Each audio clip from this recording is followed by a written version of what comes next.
Olá, meus amados. Hoje é dia 14 de junho de 2022, terça-feira da 11ª semana do Tempo Comum. Evangelho segundo Mateus. Naquele tempo disse Jesus aos seus discípulos: Vós ouvistes o que foi dito: amarás o teu próximo e odiarás o teu inimigo. Eu, porém, vos digo: amai os vossos inimigos e rezai por aqueles que vos perseguem. Assim vos tornareis filhos do vosso Pai que está nos céus, porque ele faz nascer o sol sobre os maus e bons, e faz cair a chuva sobre os justos e injustos. Porque se amais somente aqueles que vos amam, que recompensa tereis? Os cobradores de impostos não fazem a mesma coisa?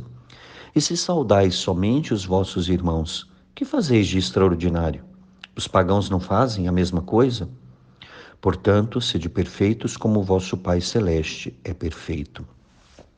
Então, continuamos o texto, como ontem, como na semana passada, na quarta e na quinta. Então, nós vamos vendo aqui o Senhor, de forma especial, nos dirigindo para uma perfeição na fé, uma perfeição na sequela Christi, ou seja, no seguimento de Cristo. Porque o Senhor continua sempre com aquilo: olha, vocês ouviram o que foi dito lá no Antigo Testamento e que é válido. Ele não está dizendo que não é válido. Mas a nova lei, a lei do amor, a lei do cristianismo tem que ir muito além. Como eu dizia, sempre naquela ideia de romper com todas as raízes de pecado, por menores que sejam. Então, o cristão deve procurar nunca compactuar com aquilo que é nocivo para a sua salvação, por menor que seja. Então, aqui o Senhor começa a dizer: vós ouvistes o que foi dito: amarás o teu próximo e odiarás o teu inimigo. Aqui é uma coisa interessante, porque amarás o teu próximo está na Bíblia. E aí o povo tinha um ditado entre eles que era tipo assim: olha, você ama o próximo, então indica que eu posso odiar meu inimigo. Não está na Bíblia essa segunda parte, mas era um ditado, já um costume, uma tradição entre os judeus. Jesus fala: vocês ouviram o que foi dito: amarás o teu próximo e odiarás o teu inimigo. Porque eles entendiam isso. Quem era o próximo? Era um outro judeu. E quem não era judeu eu podia odiar. Ou seja, um pagão que não pertencesse ao povo de Israel eu poderia odiar. Então, simplesmente, o Senhor fala: não é assim. Ele diz: eu, porém, vos digo, amai os vossos inimigos e rezai por aqueles que vos perseguem. Isso é uma coisa, se você pegar a história da igreja na época da perseguição, era interessante que os cristãos, mesmo sendo perseguidos e mortos pelos imperadores romanos, eles continuavam rezando pelos imperadores romanos. É bem interessante isso, né? Porque é aquilo que eu falo, às vezes ser cristão não é fácil, o cristão é exigente, só que aquilo que Deus nos dá em troca é muito maior. Porque nós temos a graça de ter a salvação, a vida e vida eterna. Então, eu preciso ir lá no grego para a gente entender o que é esse amar. Porque na língua portuguesa nós entendemos que amar é gostar muito. Não é. Eu já expliquei que gostar está ligado ao quê? A algo que me dá prazer, que me dá gozo. Gostar vem disso, de gozo, de prazer. Agora, por sua vez, o amor é exigente. Eu sempre dou um exemplo, é muito diferente amar de gostar. Eu dou um exemplo que é banal e que eu já várias vezes já falei. A mãe, durante a madrugada, está dormindo ali cansada, e a criança começa a chorar, o recém-nascido.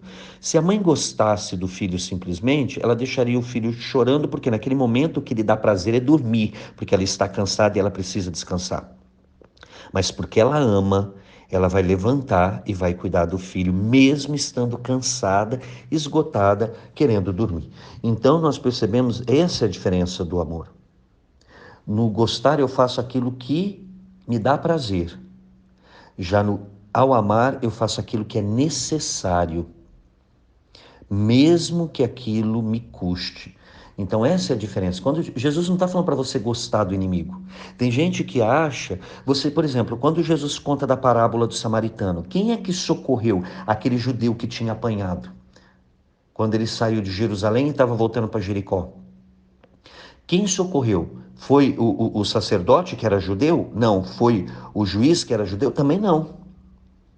Os judeus passaram próximo, viram aquele homem judeu ali precisando de socorro, todo ensanguentado, porque deixaram praticamente morto aquele homem. Ninguém socorreu. Quem socorre? O inimigo, o samaritano.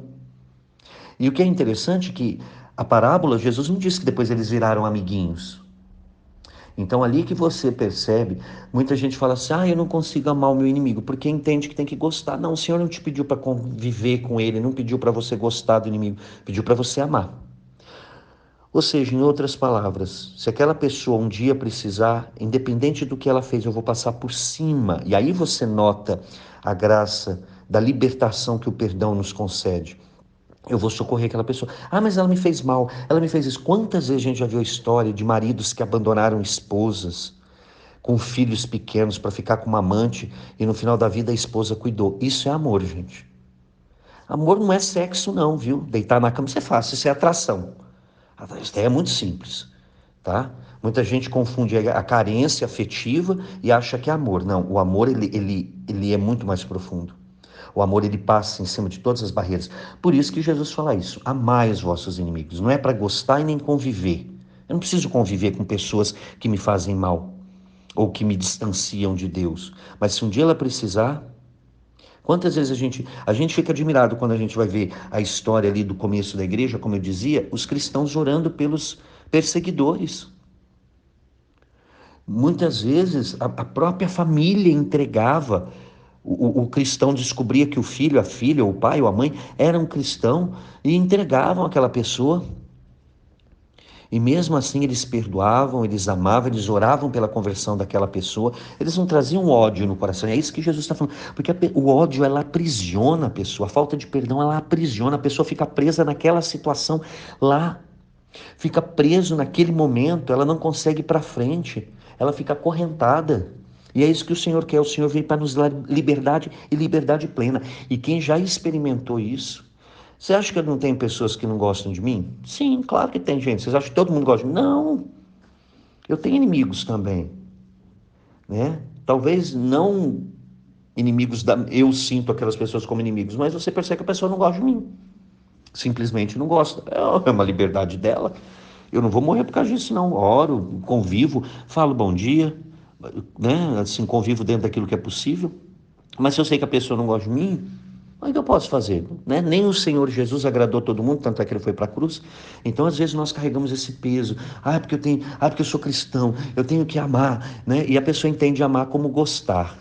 Conseguiu perceber a diferença? Eu não tenho que gostar do meu inimigo. Volto a repetir, eu não tenho que conviver com o meu inimigo. Eu tenho que amá-lo. Então, quando ele precisar, independente do que ele fez, eu passo por cima de tudo. E aí eu vou saber que realmente eu sou um verdadeiro cristão. Por que Jesus diz isso? Olha aqui, ele responde certinho. Ele vai nos dizer certinho. Assim vos tornareis filhos do vosso Pai que está nos céus. Por quê? Ele faz nascer o sol sobre maus e bons e faz cair a chuva sobre justos e injustos. Então Deus não faz diferença. Vai chover só na casa de quem é católico. Na casa dos outros não vai chover. Só vai chover na casa do justo, daquele que não faz, que segue meus mandamentos, daquele que é bom. Na casa do mal não vai cair. Não, gente. Cai sobre todos. Eu sempre digo, nós não conseguimos compreender o amor de Deus porque o nosso amor, ao mesmo tempo que ama, odeia. Nós temos essas nuances no nosso amor. Deus não, Deus ama e ama sempre. Então nós não conseguimos compreender como é que Deus pode amar uma pessoa que, segundo as nossas concepções, não vale nada. Mas o problema não é o amor de Deus. Deus ama todos. É a minha resposta a esse amor que às vezes não é dada. Ou seja, como é que eu vou responder a esse amor de Deus? Obedecendo os seus mandamentos, seguindo a sua palavra. Então aí é que está a diferença. Então o Senhor ama a todos, mas eu não dou a minha resposta de amor a Deus. Mas o Senhor não vai deixar de amar. É como aquele filho rebelde. O pai e a mãe não deixam de amar um filho rebelde. Fica até com raiva às vezes, né? Porque somos humanos, Deus não é assim, Deus não vai ficar com raiva do filho. Amar e tem hora que tem vontade de pegar o pescocinho da criatura e torcer até ficar roxo. Não, Deus não é assim. Muitas vezes nós queremos pôr a vingança que existe no nosso coração no coração de Deus. E tem muito cristão que olha para Deus como se fosse vingativo, porque a pessoa é vingativa e quer colocar isso no coração de Deus. Não coloque, porque Deus não é vingativo. Deus é amor e é difícil a gente compreender isso. E aí o Senhor nos pergunta, por quê? Se amais somente aqueles que vos amam, que recompensa tereis? Os cobradores de impostos não fazem a mesma coisa? E se saudais somente os vossos irmãos, que fazeis de extraordinário? Os pagãos não fazem a mesma coisa? Então Jesus está falando, olha, se a gente faz as mesmas coisas que aqueles que não conhecem a Deus fazem, ou seja, que diferença nós fazemos no mundo? Nós somos chamados a ser diferentes mesmo. E enquanto a gente não entender isso, e tem muito cristão que ainda não entendeu, tem cristão que eu falo, que diferença faz essa pessoa ir na igreja e não ir? Ela age como uma pessoa que não conhece a verdade da fé, que não conhece os ensinamentos de nosso Senhor Jesus Cristo. Então nós precisamos estar em constante mudança, não é porque eu estou na igreja que eu vou ser salvo, gente. Se eu não mudar de vida, se eu não buscar fazer a vontade do Senhor. Claro que pecado todos nós temos, estamos lutando, e por isso existe a confissão, para que cada dia nós melhoremos, mas não estamos ainda perfeitos, tanto assim que o Senhor vai dizer, sede perfeitos como o vosso Pai Celeste é perfeito. Então o Senhor fala, é um processo, nós estamos nesse caminho, buscando, é uma ordem que o Senhor dá. Busque a perfeição, busque não errar, busque não viver segundo aquilo que o mundo e aqueles que não creem fazem. E aí a gente se espanta, porque às vezes a gente vê cristão tendo atitudes que talvez pessoas que não creem não teriam. Pessoas que são ateias não teriam, e o cristão tem. E ainda talvez se fale em nome do Senhor, então muito cuidado com isso. Que nós não vilipendiemos o nome do Senhor.